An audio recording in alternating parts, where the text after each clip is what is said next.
Hello guys and welcome to another Christmas themed episode of Stories, the True and the Fictional. We have a returning guest, one of our favourites I believe, because Ryan loves talking about video games and, and awesome movies. But before we bring Tim Carter in, Ryan, how are you going? You still living the dream? I am, as opposed to 2 hours ago when we last spoke, I am still or 4 hours I should say. I am still living the dream. I literally just woke up from a nap about 15 minutes ago, so I am living the dream. Awesome. But yeah, going good. Had fun recording that special episode this morning. Looking forward to another chat with Tim.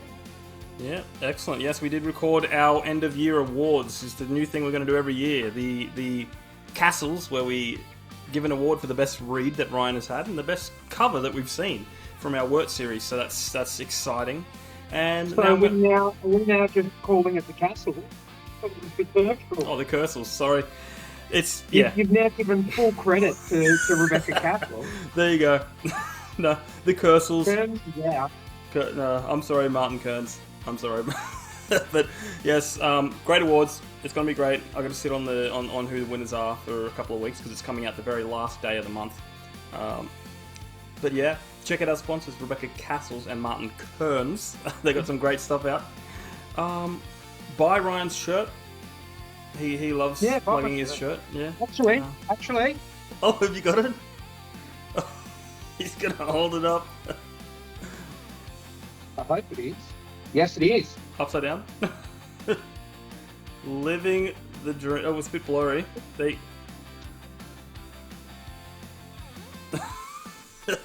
There you go. Right there. Living the dream. You too can live the dream. Ryan likes to take credit for that shirt, and he'll take all the royalties from it too. So yeah, anytime it's mentioned on any movie, TV show, video game, book, comic book, regardless of when it was published, I get $2.50. So, and anytime anyone says it aside from me as well. Excellent. Well, let's get the ball rolling. Tim's waited long enough. How are we, Tim? Thank you for coming back. Thanks very much for having me. I'm doing great. So, where are you right now? Are you where you were when we last spoke?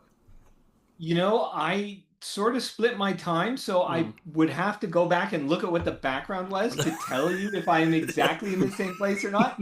I am presently on a little island off the coast of British Columbia called Pender Island. And I'm in a little cabin in the woods. It is 6 o'clock here p.m., but at this time of the year, that means it is absolutely pitch black out. Awesome. So I'm in my little writer's shack on a small island in the Pacific Northwest. It is basically the opening 10 minutes of a horror movie. So if anything, disturbing happens while the podcast is on, we'll have to talk about the sort of found footage rights afterward. Yeah. Assuming I survive, of course. Excellent. Yeah, I think that's where you were last time that you were on. Because I think, was it you that was talking about like people leaving up props from movies and their dead bodies hanging from bridges and stuff? Yes, that was definitely me. And I think maybe when I was talking to you guys, the sun was setting, and at that time of year, it was coming right into my eyes. That was, it might have been you guys, but I definitely now make a little sort of, okay, where am I? Where's the sun going to be in the next hour? Check. Yeah. Based on that rather unpleasant experience of like moving around, trying to duck we've had that a few times. We had a guest on once who, the sun was going down, and then it was just like, whole back room just disappeared. It's just the glow of the monitor in their face. And that's happened to us as well. Like my background does not do well at night because when I turn the lights on, it's just all the glass just reflects. It's crazy. So what's been happening? Been writing? I'm writing away. I'm still in and out of video games. But the video game industry is in such flux that it's sort of, you're into something for a few weeks and then it gets put on hold, or I'm on standby to help on a really big game. I'm not the main person by any means. I'm the when we finally get greenlit, were all of a sudden going to be way behind. Yeah. So I did a little work for them so they could make sure that we were all in sync. And then, but it's just waiting and waiting. So what will happen? That game is with Ubisoft, and there's some strange corporate things going on there that just who can say what will happen. And then in the meantime, I'm working on my next novel, and I've been working on audiobooks. So the audiobook for Jester, my most recent book, just came out like maybe 2 weeks ago. Although I'm sort of making this week and next week like the launch of it, because having never done it before, I assumed that, as with paper books, like they'd say, okay, it's ready now. Tell us what day you want to launch it on, or pick a release date. And they just kind of went, yeah, it's for sale now. Out of the Oh, that's funny. Yeah, no, we will talk about that in a bit. But first, we have Christmas-themed icebreakers because it's the Christmas season. We wanted to get a bit festive. So, Ryan, will you be going first this time? Yep, you went first last time, so I'm going to go first this time. Okay, so question number one. You're sitting on Santa's lap. What are you asking for? well, okay, so I'm going to step right over the sort of R-rated answers to that, depending on exactly who Santa is, how old she is, and we don't need to. That'll be. I'll come back on as a romantasy author at some point, and we'll talk about Mrs. Claus. Yes, exactly. I think there ought to be sort of Mr. and Mrs. Claus options for those of us. I'm my hair's white. I'm sort of appropriate, age appropriate for that. I'm going to be asking for, so here's a writer's request, and it's kind of abstract, but it's like, I want a clear head for 2026 so I can get things finished. I have things. It's not like I've never been like one to have fancy cars or expensive clothes or stuff, but I got all the things I need. But a year where I can just dig down and get things done, and there isn't some sort of problem with the drains in the bathroom. That's worth its weight in gold. Whatever you want to, whatever weight we're going to say that has. Yeah. So like a log cabin in the North Pole, just far away. Hey, and I'm sitting in a cabin in the woods, and that's why I have a cabin in the woods. I kind of came upon it by accident, and a friend of mine was like, if you don't build a little cabin on that little square chunk of cement, you're a moron. And I was like, oh yeah, okay, you're right.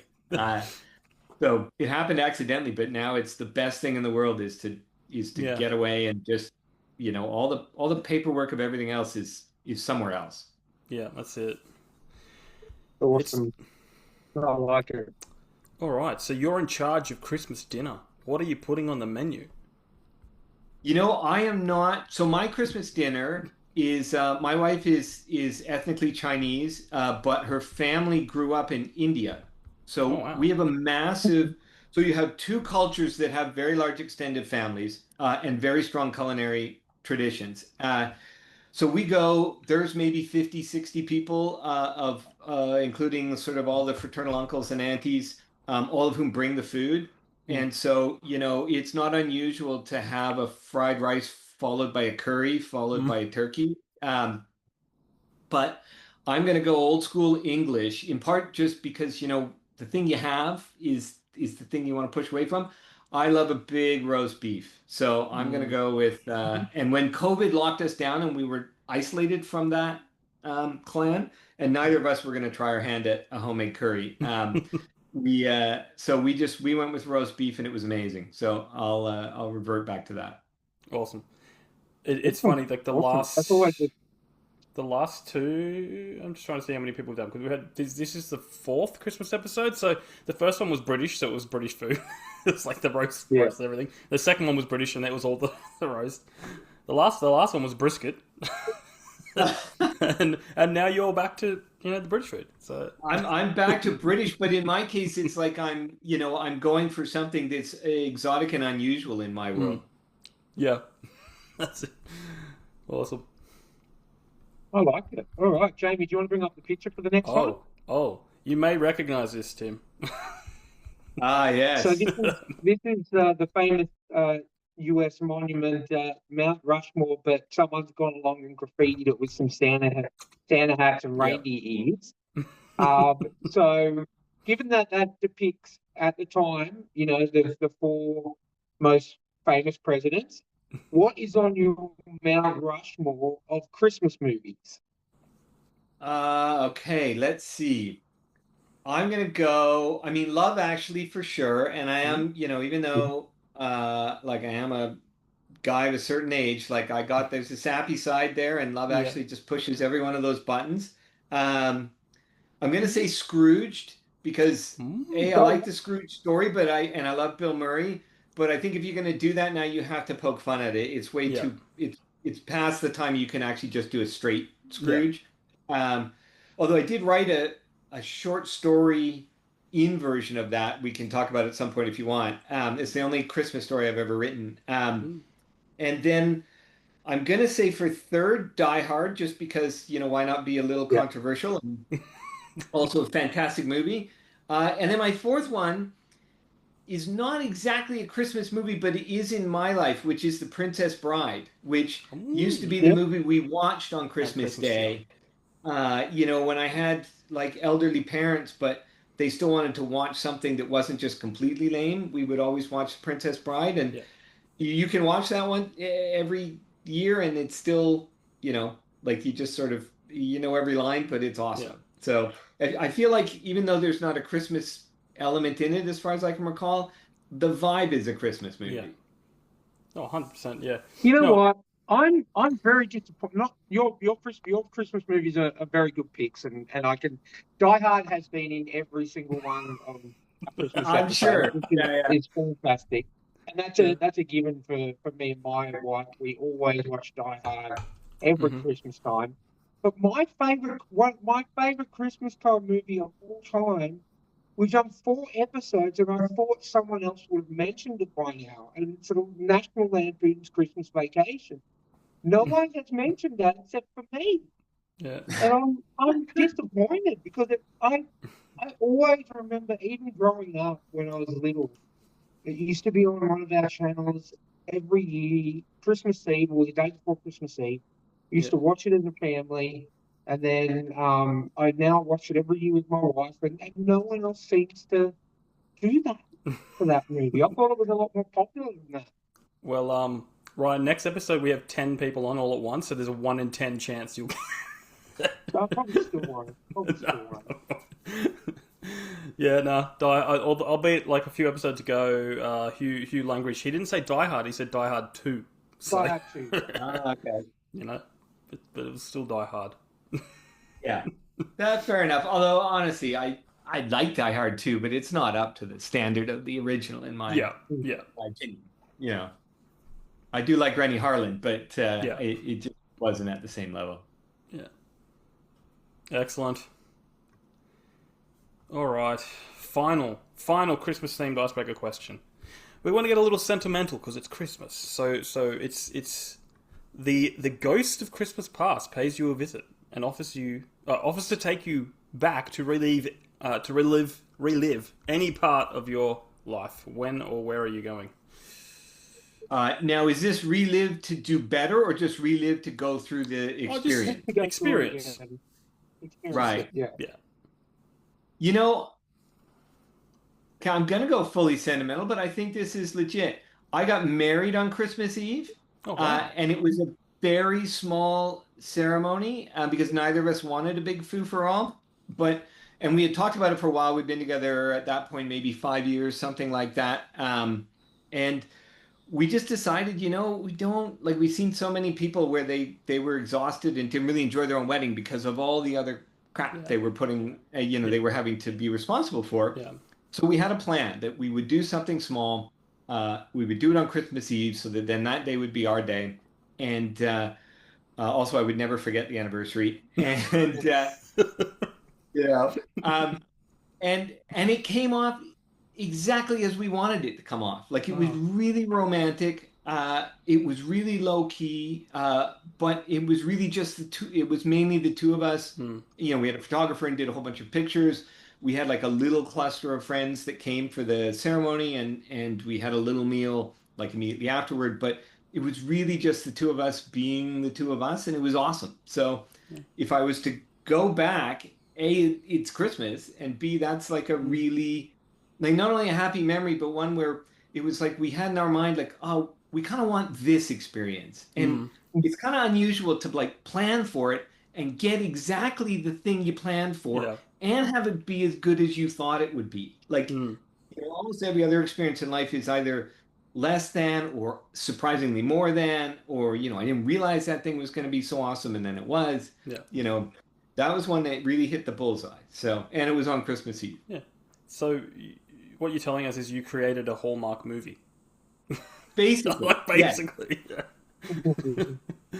But it had none of the drama. Like, I think in a Hallmark movie, you've got to have like some, you've got to have the ups and downs somewhere in there. Otherwise, it's this would have been a very boring movie because it was just smooth sailing from the beginning to end, and everyone was always happy. Yeah. So you didn't ever punch up with a mall Santa or something?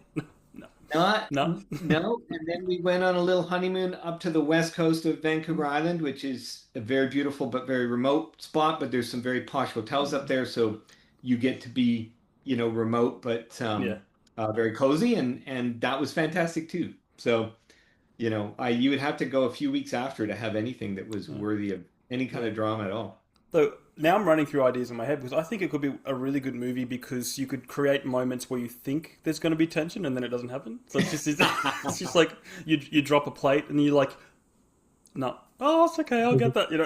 It'd just be so fun. You're playing with your audience expectations, right? Like they're thinking whatever, the commandos are coming through the front door at any minute, or but then it's the neighbor's property or something. Or it could be like that episode of The Simpsons when Marge gets them to change Itchy and Scratchy, and it's just like to a non-violent cartoon. Yeah. It's just lemonade. Thank you. Oh, I love it. All right, well, we move through them quickly. Let's just not mess around and dive into it. You've done Jester as an audiobook. Was that always something you wanted to do, or was it something that just like you did the book and then you thought about doing it? I did the book and then I thought about doing it in part because I just was not a very organized person when it came to doing the book, and then it was so there was so much stuff to do that I just never got to the audiobook. So it was only a few months later when I was sort of like through the next big, whatever binge of stuff. I was like, okay, I should really think about doing this. I have no idea how to do it, what to do, where to go. And so then it was like, okay, now I guess I'll learn how to set this up. Yeah. Did you do ACX, the famous one that everyone does? Yeah. Yeah, I did ACX. I mean, I didn't really have the budget for it. I didn't, I took some acting classes to be a better screenwriter, but I have enough confidence in my lack of ability to not really want to take that on. And I've worked in editing suites a little bit, and the thought of having to record it and then having to edit it and tweak it just was sort of like gut-droppingly. I just like, no, I don't want to do that. So I was much more interested in having a professional actor do it, and then having someone who already knew how to do all those things, and just had a system to put it together. I went on ACX. I found a guy named Aubrey Parsons in Wales, who really I listened. The minute I heard his audition, I'm like, oh, this is the guy. Like the first 3, 4, 5 lines he read, it was night and day compared to everyone else. And he did a fantastic job. So awesome. How many people auditioned? Was it a lot, or 8 or 10, I think. And they ran the gamut from like absolute beginners who, I sent them notes because I thought, well, you're gonna need some help down the road, right? To like really good professionals who I would have been perfectly fine, but just he just sort of took the thing and took it to another level, and so I was just right away. I was just like, this is the guy. This is the guy to do it. So he really brought it to life. He was giving accents and personality to all the different voices, so that it really felt acted, not just read. which is a real trick, especially given a diverse range of voices, and some of them are female, and Yeah. it just he really did a great job of bringing the whole thing together. So, and he was lovely to work with because there was a few things where we kind of had to work through, you know, what his pronunciations were Mm. because being Welsh, he had some things, and there was a bunch of other little technical glitches along the way and he was just a delight to work with. So Yeah. that also is huge, I think. Awesome.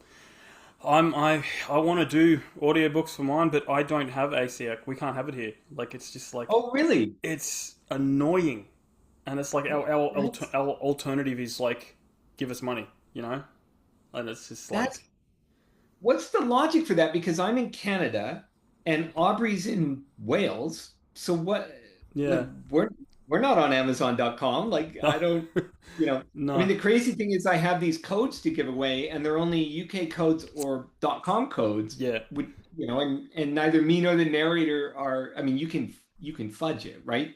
yeah, Um, but it, yeah, that's bizarre. So they won't let you join yeah. ACX. That's crazy. Uh, Um, I'm trying to Google the reason why because I looked it up and it said nope. Yeah, no, but like our audience is primarily American, and then I think it goes down to I think we're like maybe 30-40% Australia, but like majority is like North America and stuff like that. right. You know, we even get Bangladesh people sometimes. It's just it's the most random. I have a few in India. I mean, I have a few in India that are my relatives, but I have a few in India that are whatever, authentically people found it through whatever means they found it and write me letters and things. So that's always sort of interesting. But well, I think that's really too bad because once I Yeah, got over the initial hump of it, I mean, first of all, it costs nothing. So of course, if the thing were to sell thousands upon thousands of copies, I'm sure you yeah, you would be better off doing it without them. mm, But as a starter, to get a professional actor and to have them handle all the audio engineering and to get a polished product for no money with just the idea you're expanding your audience as much as anything is, I can't say enough good things about it. And like I said before, it only just came out. It came out just kind of like you submitted for review. The review yeah, took like months, or it took a month anyway. It took probably 5 weeks. So I had sort of let it go, right? Like, oh, it'll come when it comes. And they don't send you any intermediate information. So it just went into the black hole and mm, a long time went by. And then they one day they just said, "Hey, it's available for sale. Here's a bunch of free codes to give away to reviewers and such," right? yeah, But everyone needs lead time to yeah, do it. So then that was a few weeks ago, and then I started to reach out to people like you and to reviewers I knew, and then a bunch of my fellow authors to say, "Hey, I'm going to say the 15th of December is launch day. yeah, Let's would you mind reposting or retweeting or whatever?" And everyone said they would. So next week will be its formal launch, but without any announcements. I haven't tweeted about it. I haven't mentioned it to anyone anywhere. It's still already selling copies. yeah. So, with nothing. In fact, it's at the moment is there are more audiobook copies being sold per day up until today because Jester's in a sale today. But it was ticking over 2, 3, 4 books a day with, Mm, with nothing, with no marketing, there's no yeah, ads running or anything, you yeah. know. I So get it's the I get the same with my Emu War book. I think I sold 25 books in the last month. I don't right. advertise it. It's just people keep finding it, and it keeps selling. And I don't know. It's just such a. I'd love to do an audiobook for it, but I Yeah, can't. yeah, that's terrible. Because yeah, well, I just looked it up, and it says basically it's to do with banking and payment details and all that stuff like that. It says it's Well, geographically restricted to Amazon, US, UK, Canada, and Ireland. oh, So strange. yeah. You reinvent yourself as Irish or something, I guess, is what you have to Well, do. I can do a bit of an accent, but that's about it. You know, um, yeah, no, it's weird. So, maybe I have to move somewhere. Yeah, what a shame. I mean, hopefully they expand that out because I think again, I know there's complaints about what the cut that the author gets, but just as having a book to offer people. Yeah. I mean, I'm a split reader, I guess you would say. So I've got the book beside my bedside table. Then I've got one on my iPad for if we're on a ferry or, Yeah. I'm sitting around with my wife somewhere. And then I have dogs that I walk, for about 2 hours a day between the morning and the evening. And so I always have something on Mm. there, Yep. um, that I'm listening to. I use Libby, so they're free. And, I'm just churning through. I just churned through The Devils by Joe Abercrombie maybe 2 weeks ago. And I would have read the paper version of it eventually, but it was there, so why Yeah. not? Yeah. No, I'm gonna get in, I'm gonna get into audiobooks probably next year Yeah. sometime when I can afford a subscription because there's some audiobooks on Spotify. Like I listen to Lord of the Rings read by Andy Serkis for free on Spotify. So Right. In Canada, there's an app called Libby, which is tied into your public library. So as long as you have a oh wow, library okay. card, Oh and wow, it has almost, I mean, it doesn't have everything, but I mean, it has things that, like, The Devils has only been out about 8 months or something, right? Six yeah, months maybe. And anything a little bit older, there's just a huge schwack of stuff. So, yeah, like, I'm a huge fan of Guy Gavriel Kay, who's been around for quite a while. Almost all of his books are on there, and they're door stoppers, right? So yeah, each book's 30 hours or something. yeah. That's a lot of dog walking. Yeah, and I even like how some of these audiobooks coming out now they get like because I think it's 1984. I don't know how new it Mhm. is, but it's got Andrew Garfield and Tom Hardy doing Wow. voices for it, and then the new ad that I keep getting on YouTube, which drives me out the wall now because I hear it every 5 seconds, and it's like, "Hello, hello, hello. My name is Hugh Laurie, and I played Dumbledore." Oh yeah. So they got all these cool actors doing Harry Potter or whatever, but I'm just like, Yeah, Oh, wow. they're doing I think they're doing the whole catalog, but I think the yeah, first two have got like like Keira Knightley and yeah, like famous actors Wow. doing the voices for them. So yeah, I mean, they already had normal audiobook version, but then I guess it's a way for people to buy it yeah, to get a more entertaining experience.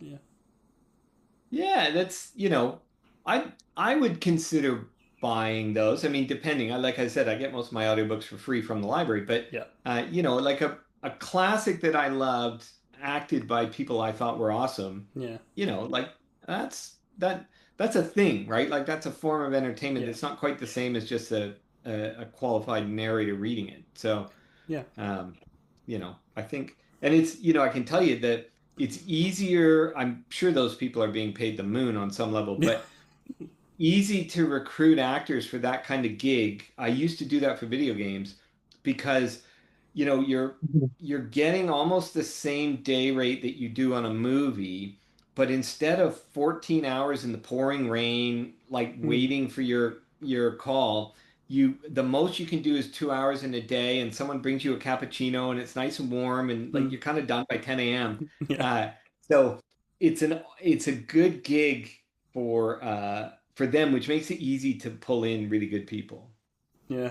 I had a video pop up recently, or because I'm replaying Red Dead, and I'm like, oh, where's this thing? I Google it, and now it's just everything's Red Dead. My whole feed is Red Dead. And, Yeah, sure. and there was a clip of the guy who voices Arthur saying he had to spend like a whole day just talking to his horse.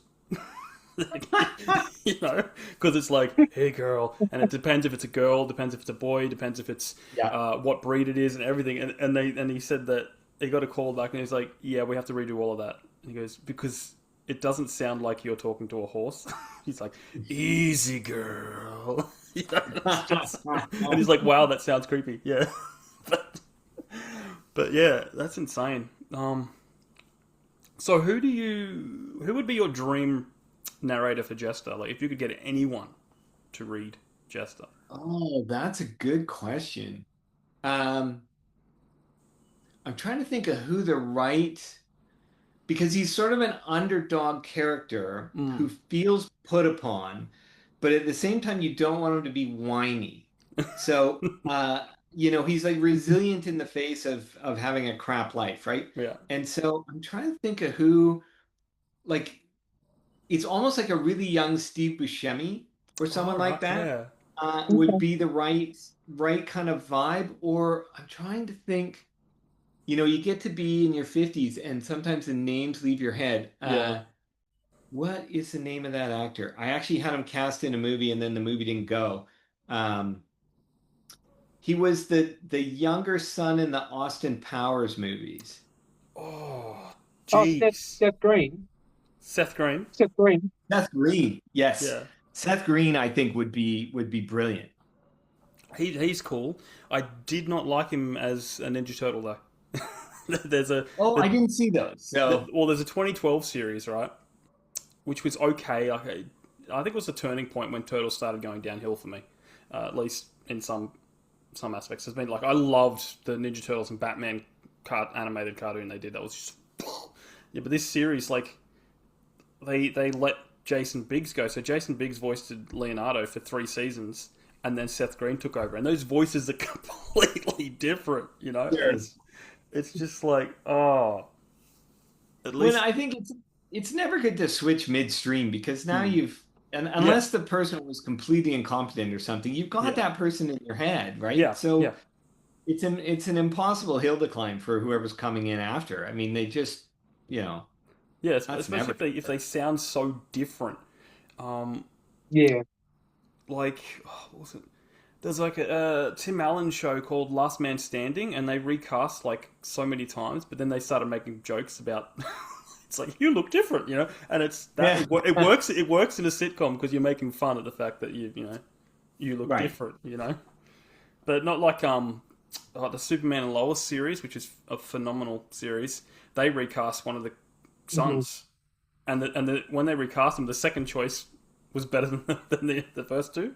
Not that they were Mhm. horrible, Right. but it was just like it should have been that actor. Should have used him. You know? Yeah, that's funny. Yeah. I'm trying to think of it if any other famous shows where they swap someone out. Nothing comes to mind where you really are like, oh, is that, it was Yeah. either great or yeah, I mean Dumbledore switched halfway through the Harry Potter movies. Yeah. But they were both they were both kind of Dumbledore. It Yeah. wasn't really didn't really make any difference to me. Yeah. I mean, off the top of my head, I can think there was a Spartacus series they did, but they had to recast him because the guy died of cancer. So Yeah, yeah, um, yeah. that what do you call it? Gruff, gruff warrior type. They're pretty Yeah. similar. Yeah, yeah, Um, sure. I can't Good think. abs and good glutes and Yeah. walked around naked a Yeah. lot. I mean, there was the recasting. I mean, Marvel did it a few times.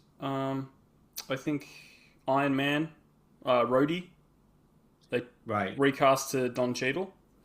But that happened early on, so it didn't really matter, like second movie or something.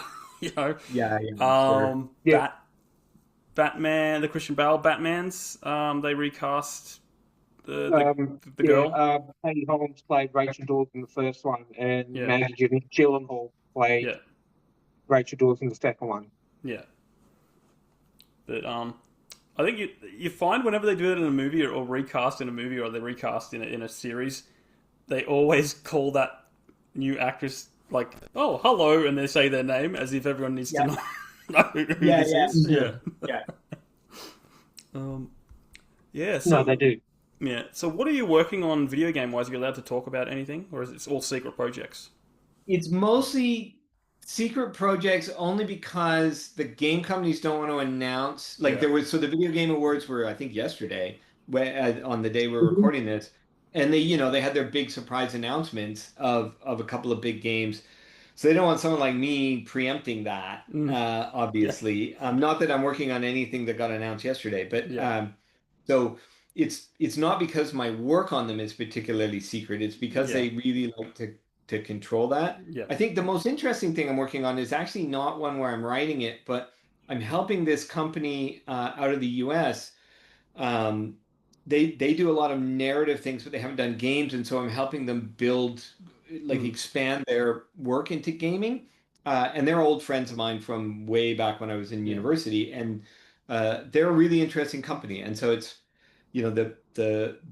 they're called Useful Fiction, and the core of their business is if you have a really complicated idea, Mm, say in the military or national security space, or in, one of their books was about AI maybe 4 or 5 years ago. So when they were writing it was even previous to that. You could write a 200-page white paper Yeah. about how, like, for instance, something we're working on now, how do you defend Eastern Europe against drones? All The right. Yeah. sort of threat of drones from Russia, right? There was all those drones came into Poland maybe 4 or 5 months ago. You could write a huge white paper, nobody will read it. Mm. Or you could do a novel, like a Tom Clancy-esque Mm. novel, where you have characters and action and drama and people are falling in and out of love and whatever. But all of the stuff that you wanted to convey to either the outside world or to experts in the field is cooked into it. And because it's engaging and a cool story, you get a much higher kind of uptake of that information. So they've been doing this for years and years. They've had a couple of New York Times best-selling novels. They write short stories for American Special Forces. Like Mm. they do really cool, weird stuff. Uh, and so on the drone one, we're like, we should make like Missile Command or Space Mm. Invaders. Like we should make a defense game that's Mm. really simple, but teaches all the stuff that you guys are writing in the Wall Street Journal about, Mm. or trying to get into like foreign affairs. So we're building that now. We actually said, yeah, I'll bet you that'd be really cheap. It can be 2D and it doesn't need to be, it doesn't, it's not big AAA kind of game. It's not Yeah. Call of Duty, Yeah. right?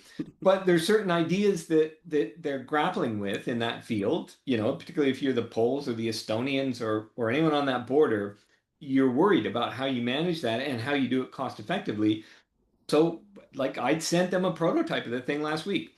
And so it's not a big narrative thing, but it's really fun to build, and it's fun to sort of set out to do something, and then Yeah. in 2 months, like, there's actually you can play the thing now, Yeah. you know. So, and I'm hoping I mean, I grew up on games like Missile Mm. Command, and Yeah. you sit there for hours. So. I'm hoping maybe it becomes the next Tetris or something like that. I love those old school Well, games. speaking of video games, there was something that I just remembered that I wanted to bring up to you that I saw after we spoke. Now, correct me if I'm wrong. You wrote Sleeping Dogs, yeah? Yep. Okay, I saw a post on Instagram about a week or two after we interviewed you of an actor, the guy that I know him from Kim's Convenience, but he was also Shang-Chi, Sure. Simu Liu, held Yep. up a copy of a script for Sleeping Dogs and also a copy of the game. So I know it's the same thing. Is that something that you're aware of or not allowed to talk about or something like Uh, that? I'm certainly aware of it. I can talk about it because I have nothing to do with it. So Okay. I'm in the clear on that one. Yeah. So, I mean, Simuli, I think, is from Vancouver. In fact, it's Kim's Convenience Yeah. was Yeah. created and produced by a bunch of friends of mine here in Vancouver Oh, back in the day. really? Oh, awesome. Um, I love. yeah. Who came up with the catchphrase "Okay, see you"? Like, because that's just the best thing about the show. I can't tell you. But it was a lot of shows that are filmed up here are sort of, they're made in Hollywood and then they Yeah. just bring everyone up to film it here. That Yeah. was actually like originated in British Columbia and is very much a product of the Yeah. area, right? Like it's a Yeah. product of the local culture. It wasn't sort of, Yeah. brought in, like Lois and Clark or one of those, or Yeah. what was the other one? Oh, at Smallville was Yeah. Yeah. the one that was a staple here for years. Every friend of mine who is an actor, I think, had at least a walk-on role on that show. Mm. It was around for so long. You really, if you hadn't been on it, at least as someone who got Yeah. hit by a bus in the opening scene, you'd done something wrong. Um, but so obviously, Sleeping Dogs has a like it's a full circle because it was inspired by the Infernal Affairs movies, and then of Mm. course they got made into The Departed, or they got sort of mushed together into The Departed, and then we made a video game that was wanted to be a Hong Kong gangster movie that was very strongly sort of influenced by those films and other Andy Lau movies of the time, the 90s and Yeah. 2000s Hong Kong action kind of gangster movies and cop movies. Uh, and so now there was always a sort of idea that maybe it would sort of complete the circle and you would get Yeah. a Sleeping Dogs movie. I tried to get the rights when I was really working heavily in film, doing video game adaptations, and I had a big studio behind me, but the rights holder was Square Enix, and they wanted such an ungodly large amount of money that Legendary Pictures, like the guys that make Godzilla, were like, we Yeah. can't pay that. Like, uh, they're like, we'd love to do it, but that price tag is simply too high. Yeah. So I don't know if they brought their price down or whether they just found an investor to go, grab it. But it went from Donnie Yen had it for quite a while. And Yep. he also, if you go back in time, you can see Donnie Yen announcing he has a script too. And I don't mean that to Yeah. put down Simu at all, but sometimes in Hollywood, that's the way these things work. But I think reading between the lines, he wants to get some momentum behind it, and so he's talking to the fans saying he has a script, but what he's hoping is to generate fan excitement, which then gets a studio to go, Yeah. oh, we got a star, we got a Yeah. script. Maybe this is and it's a game adaptation, and now game adaptations are hot because of things like Fallout and Last of Us, right? Yeah.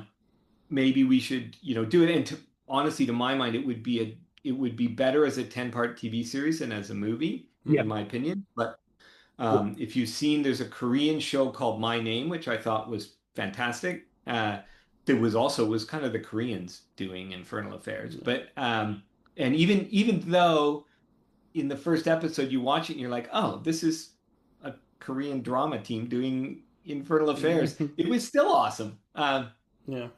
So I could see that, but I think he's trying to generate excitement in order to get someone to bite on financing it. So fingers crossed for him, Yeah. But yeah, I did not write that script. Yeah. Okay. I wish I had. A lot of people who are involved in writing the video games when it comes to the TV and movie adaptation, being involved. So I remembered last time we spoke, and I think Jamie reminded me that there was something we were working on, but you couldn't talk about. And I thought, oh, maybe that was that. But since we last talked, I'm trying to think. So two things completely cratered, and I'm no longer any part of them, which means I could talk about them. So we got really close to an Alan Wake TV series with AMC. It just was one of those. I think about it. So the Terror, Walking Dead, all those shows. I think Alan Wake would have been awesome. We had a really great team, and then the management shifted at AMC, and they wanted different people, and then we could never get all of the right people around the table at the same time. So you would fill one spot, and then somebody else would leave, and then by the time you replace them, somebody else would leave, and eventually all of the paperwork expired, and Remedy was just like, okay, you guys have had this thing for like 8 years, right? We have to move on, which is fair. And I got really close twice with a TV series for XCOM, and never quite got that over the line. Once I was writing it, once a guy named John Rogers, who's a lovely man and super talented, was doing it, but with me as the lead producer.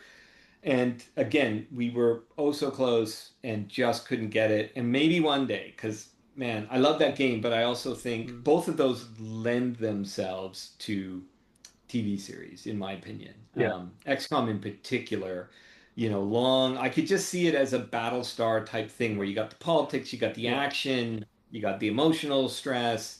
You're hopping between the layers, right? We're up with the president, and then we're down with Sergeant so and so, and getting his arm blown off by a little gray alien with a laser pistol, sort of thing. But it might have been either one of those because they were both sort of percolating anyway. Yeah, I could definitely see Alan Wake as a really good TV show. Like, there's no way a movie would do that justice unless it was A trilogy. like a mammoth 3-part series or something. But yeah, Alan Wake, that would be. I remember playing the first one when I was a lot younger, and then the second one came out a couple of years ago, and that was just need Alan Wake. Yeah, just I, It's so good. the first one in particular was very strongly inspired by Twin Peaks. And so I think, yeah, you had to go TV with it because it's that really weird, you're living with a small group of characters in a remote location and it just gets weirder and weirder and weirder. That's the fun of that. yeah, You don't like a movie, it's all about the ending, and you don't want to rush to the ending with a yeah, story like that. Yeah. You know, yeah. um, and I think that's the sort of thing you could see going on season after season after season, Yeah. where I think that to come back to Sleeping Dogs, that you want lots of runtime on that, but you want to get to the end. Like at some point, you want to build and build and build and come to an end. I really think that concepts have a natural length to them, whatever that may be. And often where things go sideways is when, for whatever economic reason, people want to do something different, either too short or too long, Mm. for what the natural life of the concept ought to be. Uh, so, you know, it's Yeah. it'll be Okay. interesting to see, for I just instance, thought I'd get your take on that because I think it was literally like 2 weeks after we spoke. Thought, man, why couldn't that come out 2 weeks ago and then we could have asked the question? But um, I just thought it was super convenient. I mean, I love Kim's Convenience. I've watched that at least 4 or 5 times since it's come out. And that sort of introduced me to Timmy Lure. And I loved him as Shang-Chi, and I thought, yeah, it's when he was holding that script, I thought, okay, I can see that for Yeah, sure. So yeah, yeah, just I guess to wait and see and get the interest drummed up and go from there. I was gonna say, if you want to see that show, the best thing to do is talk it up in yeah, any place where it like might create, the kind of social buzz that then someone can point to. yeah, When I was really heavily involved in making game adaptations, they paid a lot when they were trying to decide whether to do it or not. The mm. studios would pay a lot of attention to how much a thing was being talked about, where it was getting traction. And because they wanted to be able to go reach out to those audiences, later. Um, so for that's it's definitely one way to do it.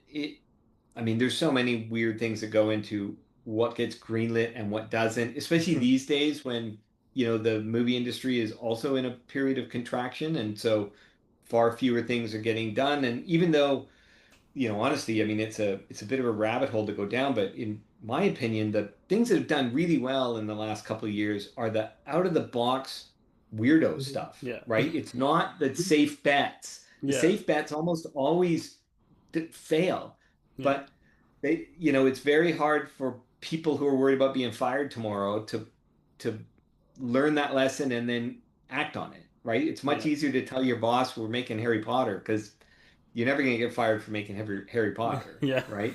Um, yeah, but even whether it's like you think about even the comic book things, like to my mind, the best thing I've seen in ages is Penguin, which is Yeah, completely what you would expect. yeah, At least wasn't what I expected. Uh, but that's what made it awesome.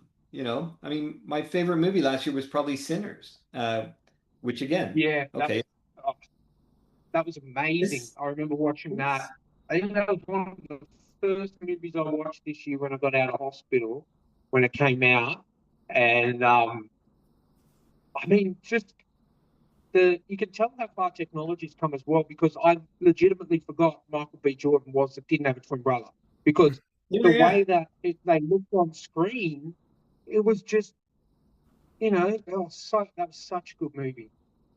Just but I'll tell you, what you're going back to saying what you were saying about the out of box kind of ideas. When I heard it was coming out, I really was surprised because I loved the game. I played it several times. And I was like, this can't be the same thing. And then I watched the trailer and then I watched the movie in the cinema this year. And that was Until Dawn, the horror movie Oh, that came out. Until Dawn. That's based on a game. And that was really good. That adaptation was insane. Like I watched it. at the movies, I think, opening weekend this year, and that was really, really good. And that was just out of nowhere. I hadn't played Yeah. that game for maybe 6 or 7 years, and I played the next game by the same company called The Quarry, which is another horror one. And yeah, I saw that trailer. I'm like, wow, it is the same as the game. Then I went and saw the movie, and just as good. It's just that was out of nowhere. It's not like a known. Not Yeah. everyone knows what Until Dawn is, and I thought they took a risk on that, and it was great. Yeah. Yeah, I'm sure Sony did it because, it's a Sony exclusive game, and so probably Sony Pictures had a sort of whatever, a shorter runway to get to it. And they certainly didn't have to lobby too hard for the rights since they owned them to begin with. But yeah, you know what? I forgot all about that movie. I haven't even seen it. And I usually try to watch the game adaptations just, these days I'm more writing fiction, but just to sort of keep my hand in. And yeah, that sort of came and went without a lot of fanfare, but I heard it was fantastic as well. So it's interesting how, um, things sort of find their natural home or don't, Yeah. sometimes. But I know people in my world on the film side were, quite angsty about Tron not doing Tron and The Running Man, Mhm. you know. And it's like, look, I'm old enough to remember when the Schwarzenegger movie came out. It wasn't a box office hit. Like it's not Yeah. one of his signature movies, right? Yeah. Like like remaking Terminator or like Predator, it sort of makes sense, right? Yeah. But you know, who was surprised that Running Man? It wasn't a big brand to begin with, but Yeah. who knows? But sometimes it's like, if a movie's a flop, it's a good idea to give it another crack if you can, do a better job of it. But it makes more sense than, like, let's say if they redid Back to the Future. It's like it's already a classic. You don't need to It's redo iconic, perfection. right? Yeah, like Yeah. what would you do with that? Yeah. Uh, on the other hand, I mean, how many Scrooge movies are there, right? I mean, to come Yeah. back to what we were talking about at the Mhm. beginning, it's been done, Yeah. I 4 or 5 times at least, right? we did an episode on this, like, before we started doing authors all the time. I think we went through all the most remade movies. There's the Musketeers was definitely up the top. Yeah, sure. There's just Yeah. so many. Like, I think like 2 or 3 came out in 2023. It's just like, Sure. but And a TV series. yeah. But I like the BBC TV series, which was 2016 maybe. But it did do the thing that is kind of a pet peeve for me when you bring in modern themes and tropes into a period piece movie. It's just like, that's not how they would have behaved back then. But I could give it a pass because the acting was great, the storytelling was great. Right. The new Musketeers, the French, it's in French. Brilliant, phenomenal. Oh, I haven't seen it yet. Well, I think it's a trilogy. I know 2 are out. There's the second one's called, I forget, maybe D'Artagnan or something. Yeah, but the first one, it's just like mind blowing because the French speak French and then they go to see the English and the English is speaking English. It's not just like, Right. it's not everyone's English, you know? It's just like, hello, I'm a French king, It's just, it drives you up the wall sometimes. It's just, it's like, hello, I'm D'Artagnan, how you going? Yeah, I wonder, I wonder how the French feel every time the Yeah. Musketeers, like their culture gets taken and turned into essentially a British action Yeah. adventure. Yeah, or the Keith Sutherland one where it was everyone pick an accent. Like they did Yeah, not care yeah, about yeah. accents. It's like you've got American Musketeers, English Musketeers. It's Yeah, crazy. it's Um, funny.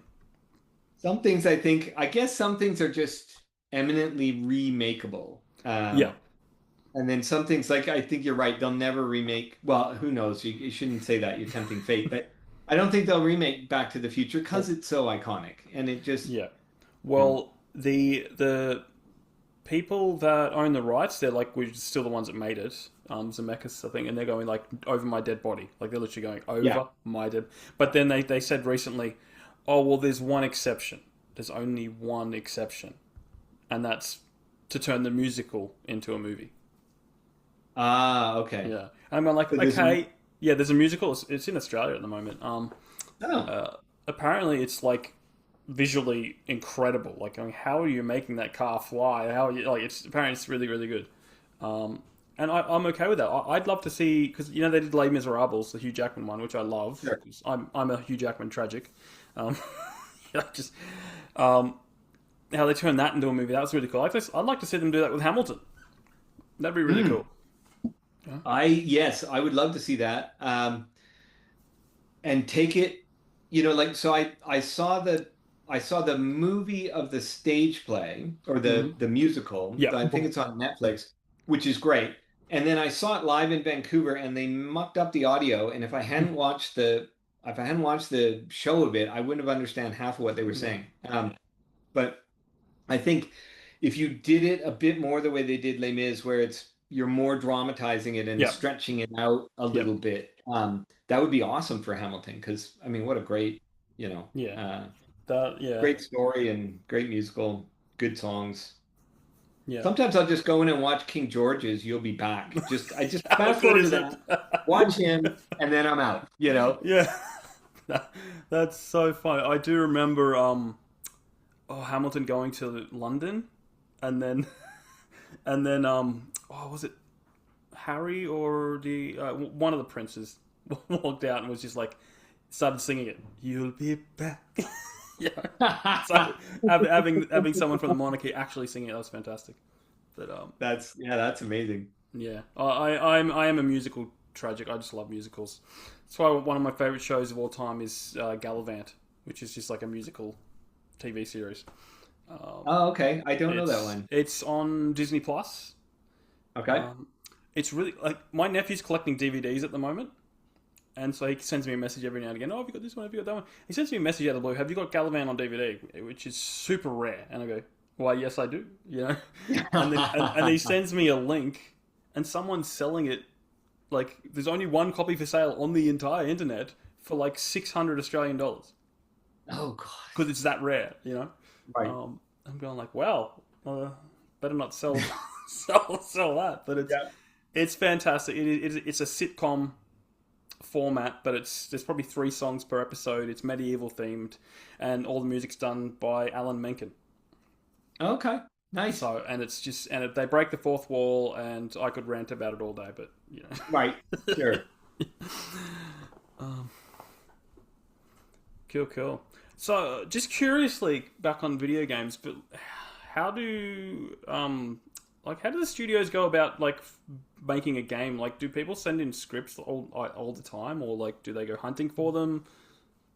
For games or for movies? For games, like For games, almost never. yeah, In fact, I'm going to go out on a limb and say absolutely never. yeah, So most games are created by, I mean, these days it's consolidated down. So now it would yeah, probably be a big publisher mm, saying, we'd like to have a game, like we'd like to have an open world crime game set in Los Angeles or yeah, something like that, right? Or a fantasy Dungeons and Dragons yeah, thing in whatever the thing is.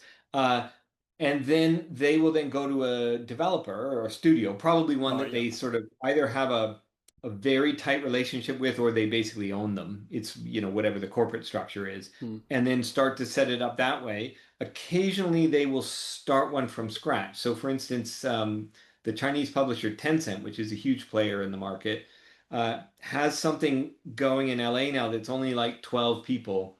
mm, And I know because one of them is a friend of mine who used to be up here, who was actually the creative director on Sleeping Dogs. Um, so he got headhunted to go down there and be, right, I think his title is game director, but sort of the head of the gameplay side of the thing. Um, and I have no idea what it's about because he's not allowed yeah, to. He talked to me about getting his kid into elementary school in Orange County, yeah, but he can't tell me what the game's about. But yeah, but they've decided internally to build it. They've assembled a team, mm, and the team is simultaneously thinking about what the gameplay is, but also what the yeah, story is, and those things unfold sort of as one, right? yeah, Uh, and then occasionally a studio that's established the way it used to be back. So for when Sleeping Dogs was built and a lot of other games in that era, the developer, so in that case, United Front Games, was an independent studio. So they would do a bunch of work internally to kind of build a, like, not a demo, but like a little like sizzle reel of the game that they wanted to make. And then they would go around to all the people that finance games and try to get one of them to commit to paying for it. And they would have, a relationship in terms of how much money it was going to cost, who owned it, what the sort of profit sharing was. Yeah. And if you got a yes, then they would finance the making of the game and the independent studio would make it. And so that was the only way that independent games were Yeah. getting. Um, Unless you go down to like really small, like, so my little thing on defending drones is me and two other guys. Yeah. So, if you get that small, and Yeah. if people are willing to work in their basement for free, Mm. then yes, those things are being made all the time. Yeah. And they run the gamut from, things that nobody but their cousin played to, like, I don't know how big the team on Slay the Spire was originally. I don't know if you guys played that. I'm fully addicted. Mm. But it's sort of a deck building kind of strategy game. It's quite simple, but you can see how like a half dozen people Yeah. could have made it, right? Like, um, and I have a friend or friends, I have acquaintances in Vancouver at a company called Clay, who now have 150 employees or something. But when Yeah. they started, Yeah. they were completely independent. They did a game. I think their first game they got a little bit of money for, and then it did okay, and that allowed them to make their second game, which was Invisible Ink. I think the first game was Samurai something something, um, and then now they have a game called Don't Starve, which has become an icon, Yeah. and they own it, so they can do whatever the heck they feel like with it. Uh, but yeah, Outsiders writing games is pretty much, as far as I know, Yeah. a non-starter. Whereas in movies, it's very, very unusual these days, but it used to be more common, and it's still like possible. Like I follow a couple guys on Twitter that all they do is write indie spec scripts, and they Mm. sell them often enough to make a living. Yeah. Like I think a decent living. So almost certainly they're not selling every single one they write, but Yeah. if you bat 1 in 3 or something like that, you're still um, have a nice middle class income. Uh, Yeah. so, uh, so movies, yes, but video games, no. Yeah.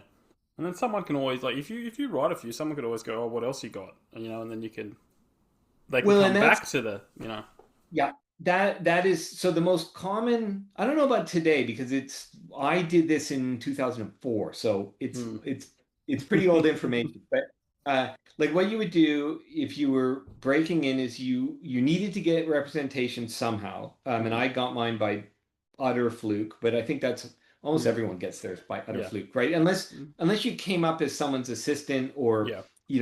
you were like the most junior person in a writer's room or something like that, and you just you got there through osmosis. Yeah. But and then you send a script. So then in my case, they took a TV pilot script and a movie script out. My reps did. Both of them sold. Neither of them ever got made. So Hmm. I think in 2004 I got paid $5,000 for a movie script, which was Yeah. just the down payment on what would a Yeah. proper payment If if they it got wanted made to. one. Yeah. So nothing to write home about, right? I mean, Yeah. it's great to get paid for your writing, but you're not suddenly going and buying a new car or something. But Yeah. then everyone who didn't buy it suddenly was aware there was a new kid in town, and I Hmm. got invited to go to what they call water bottle Yeah. meetings at everywhere, even though it was a horror script that was meant to scare the crap out of you, but I got a meeting at Disney out of it, Yeah. right? Because some guy, some mid-level executive in Disney whose job it is to pay attention to Yeah.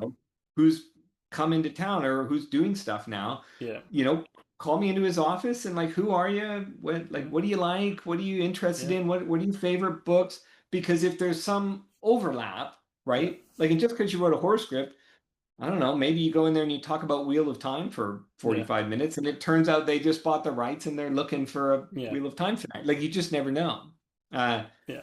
so that was the way it used to happen back then. And then hopefully out of all those meetings, somebody just optioned a book. Like in my case, I got hired to write Hollow Man 4 or Hollow Man 3, like wherever they were in that Wow. series of Invisible Man movies. Talk about remakes, right? Yeah.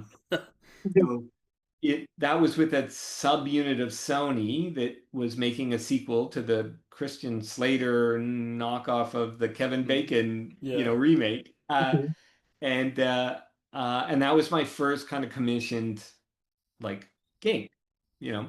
Um, and I got paid to write that before the thing that had sold ever had a chance to either go or not go. Yeah. Awesome. Wow.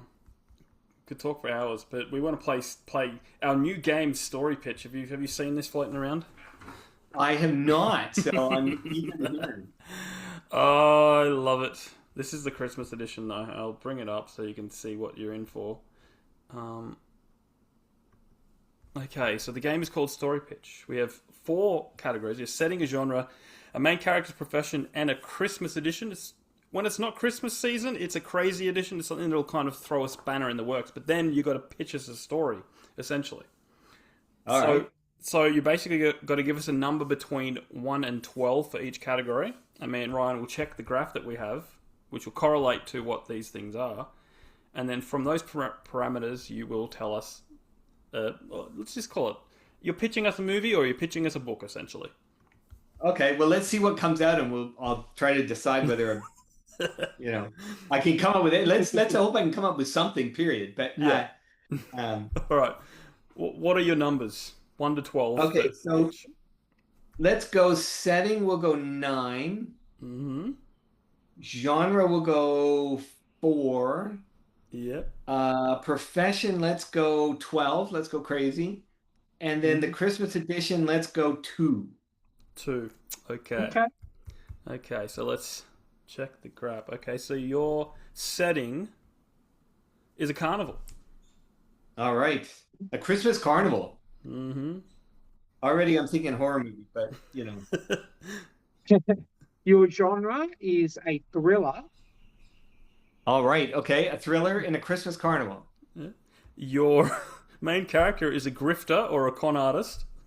Oh, well, that's all right. That fits right in. All right. And your Christmas edition, which is something that must appear in the story, is John McClane. John McClane from Die Hard. Yes. Yes. Not the senator that you guys used to have.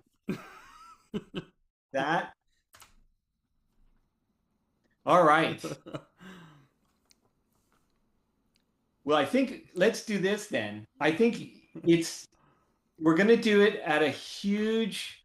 Actually, no, I was going to go big, and now I think I'm going to go small. So I'm going to say it's in a very small rural town where the traveling Christmas carnival is the only thing that ever happens. This population of like 75 or something like that, or not 75, let's say 500-600 people, 6,000. It's a very small rural town. The carnival pulls up, and it's the big event. It's the big occasion for the year. I'm going to say it's in the Pacific Northwest, so we've got some snow. We've got, it's a traditional Christmas setting. And into this setting, I think we will inject our main character, who's going to be a con man who's come to steal the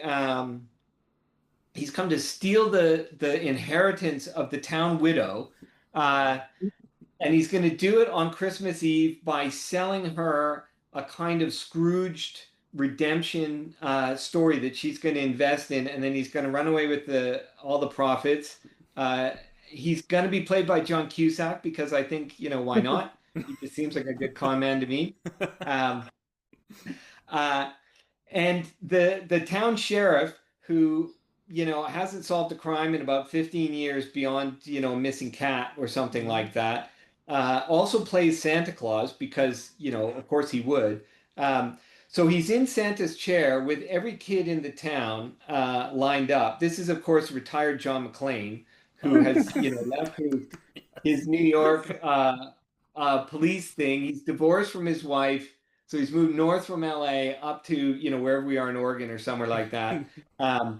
And he never leaves Santa's chair because he can't, because there's a lineup of like 100 kids, and obviously they've all got to talk, and everyone has got a list as long as your arm. And so he's going to observe the crime and attempt to foil it from Santa's throne, uh, with only like an elf as a runner every once in a while. He's maybe got Maggie Gyllenhaal as his master elf, who doesn't actually think a crime is happening, but is humoring the old guy who maybe had a couple of brandies before he came out to face like 100 little kids.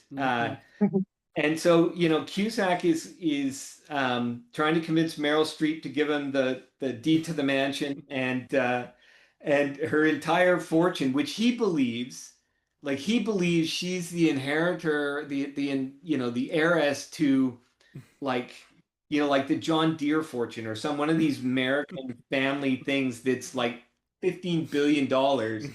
But she's just someone with the same name who owns a big old house that her dad bought or built and paid the mortgage off on. And no one really gives her the time of day, being a sort of slightly quirky and eccentric old lady. And so she's just loving all the attention, right? Like if you're a senior citizen that nobody really talks to or listens to your stories or focuses sort of EQ on you, and now you've got this charming John Cusack character who's nothing but focused on you. The transaction is very much going in her direction. And so over the course of our story, McClane will foil Cusack's plot, but Cusack makes Meryl Streep's Christmas. It's absolutely her, might be her last Christmas, but it's going to be, an absolutely amazing one for her. And in the process of talking her into giving him all of her money, which, really isn't very much money, he's going to do for her all of the things that she wishes she could do for the town and for friends and for whatever. In fact, we could give her a terminal disease if we want to, so that it's 100% her last Christmas. And in the process of this, he's going to do all of these relatively modest sort of things. Like he's paying for some kid's scholarship and he's fixing somebody else's driveway, and he's become her fixer. And by the end of the thing, McClane has foiled her, but Cusack has given away literally every dollar she has. And so he's grifted his way into an inheritance of zero, but in a way, it's sort of the perfect Christmas ending. I like it. That's the most in-depth we've had. I think you're a screenwriter of sorts, are you not? I have once in a while had to walk into a room and make it up on the go. So I heard that's how He-Man came to be. It was literally made up on the spot. There are a number of famous stories. I mean, The West Wing was created that way. Most famously. But there's a bunch. And if you watch the movie The Player, and the way everyone is pitching, that it really happens that way, or at least it used to. That's awesome. Well, I hate to break it to you, but there's a round 2. It's a different graph, so you can give us the same numbers or new numbers. It's up to you. It'll be different. I can't even remember the first numbers I gave you, so sure, let's go. Okay, same thing. Let's go for setting. Let's go 11. 11. Yep. For genre, we'll go number 1. Mm-hmm. For the main character's profession, let's go number 9. And for Christmas Madness, let's go 12. All right, let's see. We had one of these ones last time. Okay, so your setting, it's a 90s arcade. It's an old school arcade. Okay, spend some time in those. Yeah. Okay, and your genre, did you say number 1? Yeah, number 1. Number 1. So the genre is dystopian or post-apocalyptic story. All right. We are trapped in the last functioning 90s arcade. Your main character is a door-to-door salesman. And what was the number for Christmas edition? You know what it is. It's number 12. Number 12, and that is something that has to appear in your story, and that is Mariah Carey. Mariah Carey. Mariah Carey? Yeah. Yeah. And it can't be Mariah Carey playing something. It has to be Mariah Carey. Mariah Carey. Yeah.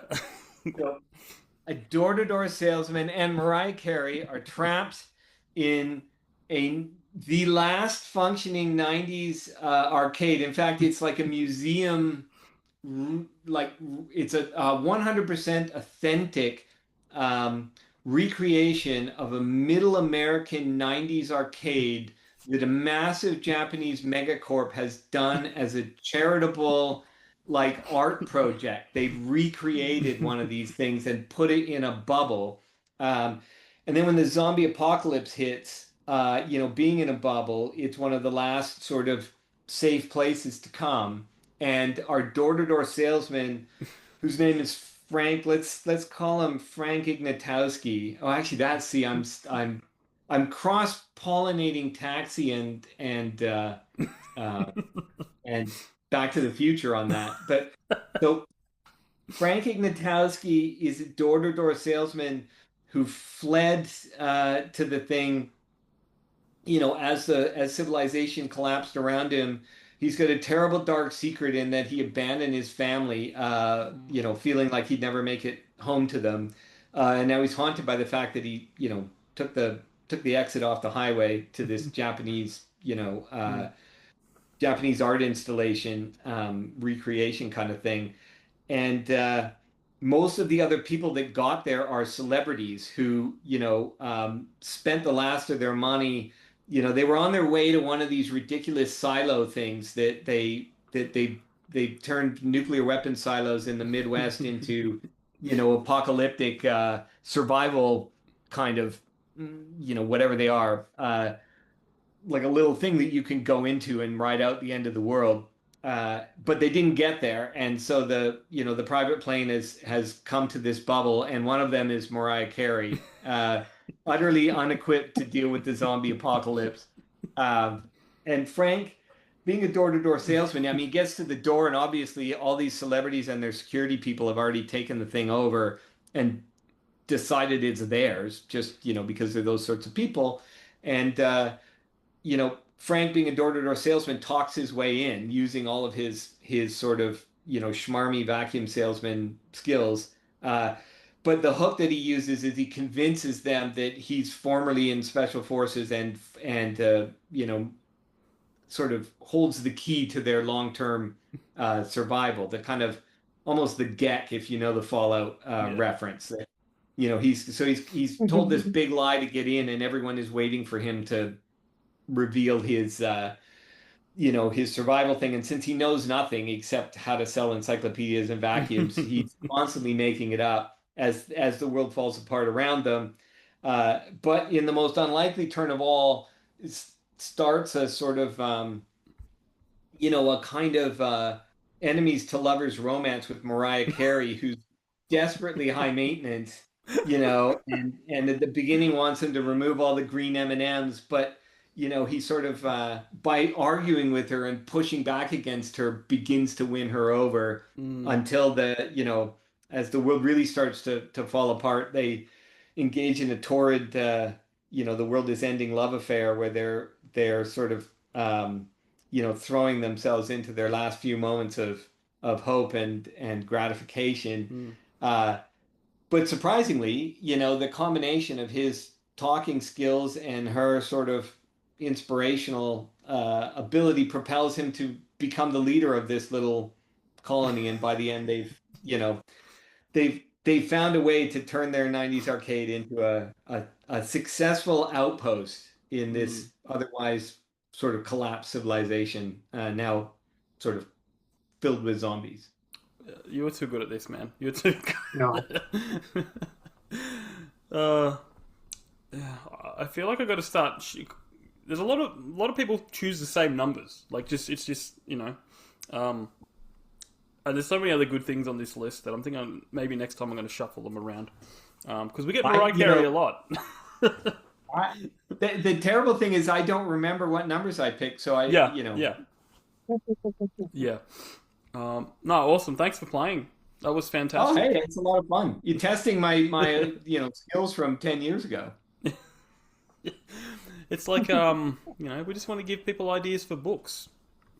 I, you You know? know, I like I, there's a part of my brain that's like the first one. It's like, I love the idea of the guy comes to rip off the old lady and he Yeah, doesn't realize she's only got 100 grand. He thinks he's got $100 million. yeah, And over the course of the story, he gives away yeah, $99,999. And yeah, you're left wondering who scammed who in this yeah. thing.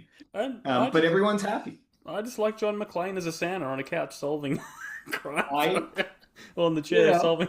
It's just it's a little bit of that what's that old movie where the guy's like broken his legs and he's in his wheelchair and he spies on his neighbor with the oh yeah, yeah. is it Rear Window? I think it's Rear I think it Window. was something like that. Yeah, like and it's just like in everything now. The Simpsons ripped it off. Everyone rips it off. But like Yeah, you know it's a classic. that in itself would be a cool movie where Santa solving a crime while still in Yeah, one spot. That in itself, yeah. I I want yeah Santa as like the town Santa as Sherlock Holmes, and everyone's humoring yeah him, but no one really thinks that what they're doing is Yeah. actually for real. I like it. yeah.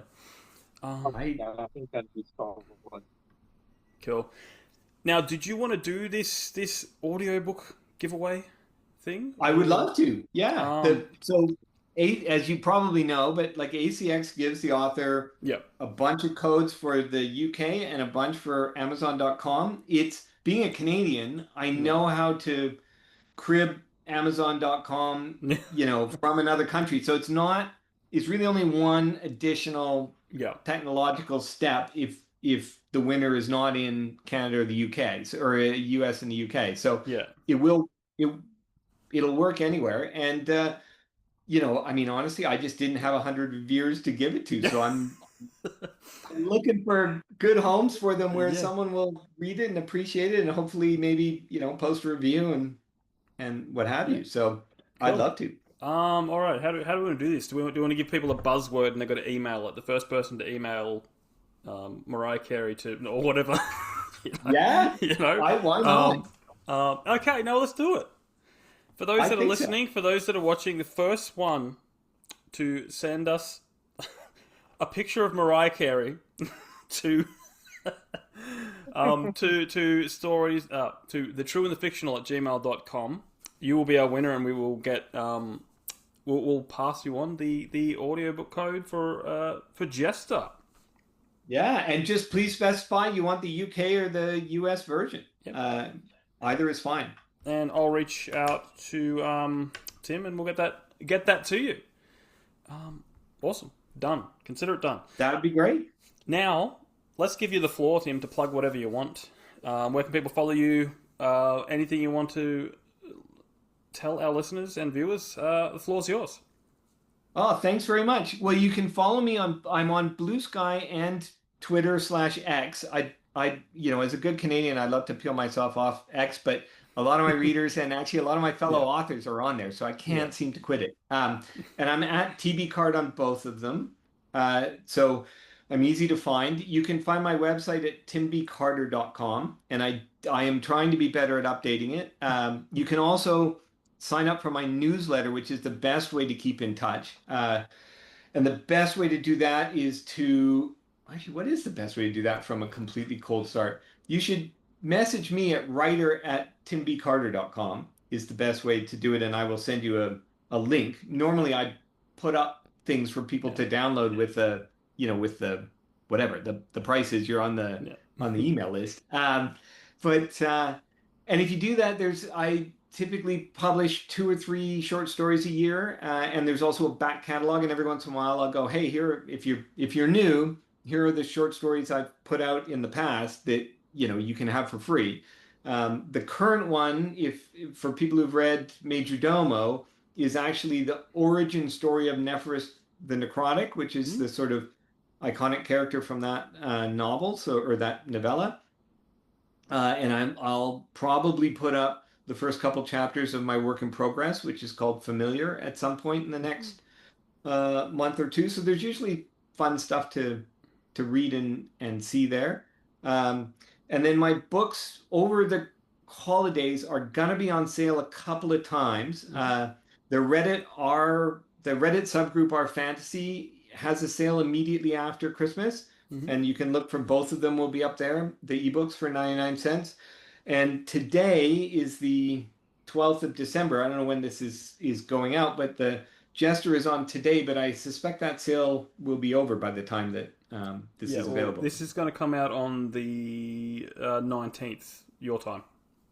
Okay. So then look to our I'm not even sure how you say that, the r/fantasy subreddit. But they have a sale of indie authors in the 26th, 27th, 28th of December, and both Major Domo and Jester will be on it. You can get the Jester audiobook now from Audible, either as a subscription or just as a straight up download.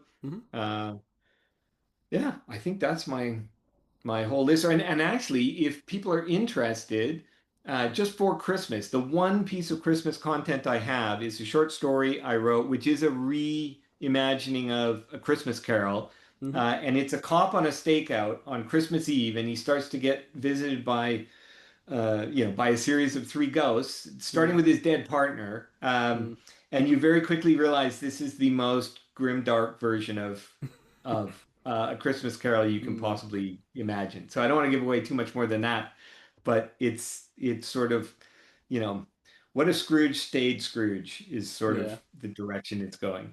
That's clever. That's really clever. Be sure to check that out, guys. But thank you, Tim, for joining us. All Tim's links will be down in the show notes. Check out Jester the audiobook. It's gonna be great. I'm gonna check it out at some point when I sign up to Audible, and I'm looking forward to it. But yeah, guys, thetrueandthefictional@gmail.com if you want to reach out, if you want to get a free audiobook from Tim, send us a picture of Mariah Carey, and then we'll get that to you. Check out our sponsors, Rebecca Castles and Martin Kearns, and until next time, keep supporting those indie authors, and we'll catch you on the next episode. See you next time.